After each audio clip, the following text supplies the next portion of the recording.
ఇప్పుడు ఈ ఎలక్షన్స్ రద్దు చేయాలని మీరు డిమాండ్ చేస్తూ ఉన్నారు సార్. ఒకవేళ రాష్ట్ర ప్రభుత్వం కానీ లేదంటే ఎన్నికల కమిషన్ కానీ ఈ విషయంలో చర్యలు తీసుకోకపోతే మీ నెక్స్ట్ కార్యాచరణ ఏ విధంగా ఉండబోతుంది? ఈ అంశంలో ముందు ఎట్లా ఫైట్ చేయబోతా ఉన్నారు సార్? బేసికలీ ఈ మాదిరిగా ఎలక్షన్ జరిగేట్టుగా అయితే ఎలక్షన్ అనే దానికి మీనింగ్ ఏముంది? ఎందుకు ఎలక్షన్ జరపడం ఎందుకు? ఆ ఎంపీటీసీలకు, ఆ ఎంపీపీలకు, ఆ జెడ్పీ చైర్మన్లకు ఎన్ని ఎలక్షన్లు ఎక్కడ జరుపుతున్నారు? కౌన్సిల్ చైర్మన్లకు మీ ఇష్టం వచ్చినట్టుగా మీరంతకు మీరే దౌర్జన్యంగా ప్రలోభాలు పెడుతున్నారు, కొనేస్తున్నారు. ఎలక్షన్లకు మీకు సంఖ్యాబలం లేకపోయినా కానీ మీరు మీ అధికార దుర్వినియోగం చేస్తూ మీరు లాగేసుకుంటున్నారు. అక్కడి నుంచే మొదలుపెట్టిన సాంప్రదాయం చివరికి ఓటర్ల దాకా కూడా తీసుకొని పోతా ఉన్నారు. ఇప్పుడు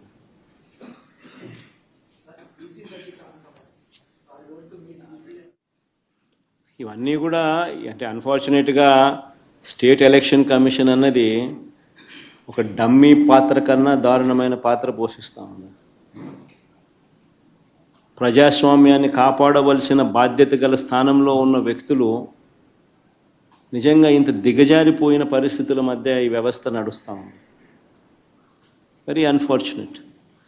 ఖచ్చితంగా న్యాయ పోరాటంలో భాగంగా కోర్టులకి ఇవన్నీ చూపిస్తాం, కోర్టులకి ఇవన్నీ వేస్తాం. అందుకని వాళ్ళిద్దరు కూడా ఈరోజు వచ్చింది కూడా కోర్టులో వేయడానికే వచ్చినారు.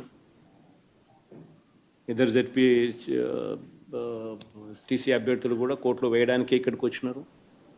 ఈ డీటెయిల్స్ అన్నీ తీసుకొని పోయి వీళ్ళు కోర్టులో వేస్తారు. న్యాయస్థానం ముందర ఇవన్నీ కూడా ఉంచడం జరుగుతుంది. డిమాండ్ వుడ్ బి కేంద్ర బలగాల చేత, కేంద్ర బలగాల ఆధ్వర్యంలో ప్రజాస్వామ్యబద్ధంగా ఎన్నికలు జరిగించాలి అన్నది డిమాండ్ ఉంటుంది. ఆ డిమాండ్తోనే కోర్టుకు కూడా ఆశ్రయించడం కూడా జరుగుతుంది.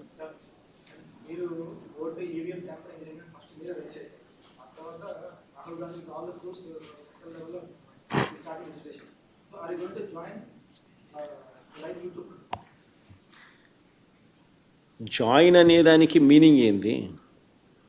What is the meaning and definition of joining? State election commission ముందర మాకున్న అభ్యంతరాలను, జరిగిన అన్యాయాలను సవివరంగా వివరించినాం. ఇన్ఫ్యాక్ట్ దేశంలో కల్లా ఎక్కడన్నా బిగ్గెస్ట్ అనామలీ ఎక్కడన్నా జరిగిందంటే అది రాష్ట్రంలోనే. 12.5% వాళ్ళు ఓటు ముగిసే నాటికి, ఓట్లు కౌంటింగ్ నాటికి percentage of difference highest in the country. బహుశా ఆంధ్ర రాష్ట్రంలోనే జరిగింది. 12.5%. అంటే దాదాపుగా 48 లక్షల ఓట్లు ఆ స్థాయిలో జరిగినప్పుడు అది ఎలక్షన్ కమిషన్కి మన ప్రజెంటేషన్లో మా వాళ్ళంతా పోయి ఇచ్చినాం. ఎలక్షన్ కమిషన్కి చెప్పినాం. వాళ్ళు ఇప్పుడు ఇంటెన్సివ్ సర్ అనే అది ఉంది కదా, స్టేట్ ఇంటెన్సివ్ ఏం సార్ అంటే ఇంటెన్సివ్ రివిజన్ ఏదైతే ఎక్సర్సైజ్ ఉందో అది ఆంధ్ర రాష్ట్రంలో కూడా మేము చేస్తాము అని చెప్పి కూడా సానుకూలంగా చెప్పినారు. కానీ at the end of the day అన్ఫార్చునేట్గా ఏం చేయగలుగుతాం? ఏదైనా కానీ ఈ రాహుల్ గాంధీ అనే వ్యక్తి ఏదైతే చెప్తా ఉన్నారో, ఎందుకు ఈ రాహుల్ గాంధీ అనే వ్యక్తి ఆంధ్ర గురించి ఎందుకు మాట్లాడడం లేదు చెప్పు? చంద్రబాబు నాయుడుతో హాట్లైన్లో టచ్లో ఉన్నాడు కాబట్టి మాట్లాడడం. ఎందుకు Andhra in charge national spokesperson మనిషోడు మాణిక్యం ఠాకూరా అడే పొద్దున్న చంద్రబాబు నాయుడు గురించి మాట్లాడినాడా? పొద్దున్న ప్రజాస్వామ్యాన్నిలో ఇంత కూనీ చేస్తా అంటే ఏమైనా క్వశ్చన్ చేసినాడా? చంద్రబాబు నాయుడు ఇన్ని స్కాములు చేస్తున్నాడు, కంటి ముందర కనపడుతుంది. యా వీధికి పోయినా బెల్ట్ షాప్ కనపడుతుంది, యా పక్కకు తిరిగినా పర్మిట్ రూమ్ కనిపిస్తుంది. ఎంఆర్పి రేట్ల కన్నా ఎక్కువ రేటుకి అమ్ముతున్నారు. యా రోజైనా మాట్లాడినాడా? మన గురించి, నా గురించి మాట్లాడతాడు. ఎందుకు చంద్రబాబు నాయుడు గురించి ఎందుకు మాట్లాడు?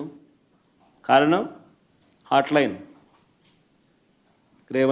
చంద్రబాబు, రేవంత్, కాంగ్రెస్ హైకమాండ్. అంతే కదా. ఎందుకంటే చంద్రబాబు నాయుడు గురించి ఎందుకు మాట్లాడు చెప్పు? ఆ రాహుల్ గాంధీ ఆంధ్ర గురించి ఎందుకు మాట్లాడు చెప్పు? ఆంధ్రాలో అంతకన్నా పెద్ద జరిగింది కదా, ఇవి మాట్లాడుతున్నారు స్కాములు, ఎలక్షన్ ఓటింగ్ గీటింగు ఓటు చోరీ ఇంకోటి అంటున్నారు కదా. మన ఆంధ్రాలో జరిగింది కదా, మన ఎందుకు మాట్లాడు 12.5% మాట్లాడు. ఎందుకంటే హాట్ లైన్ చంద్రబాబు నాయుడు, రాహుల్ గాంధీ, రేవంత్ రెడ్డి. వీళ్ళు పార్టీలు, వీళ్ళకు ఎజెండా. మన అంతే.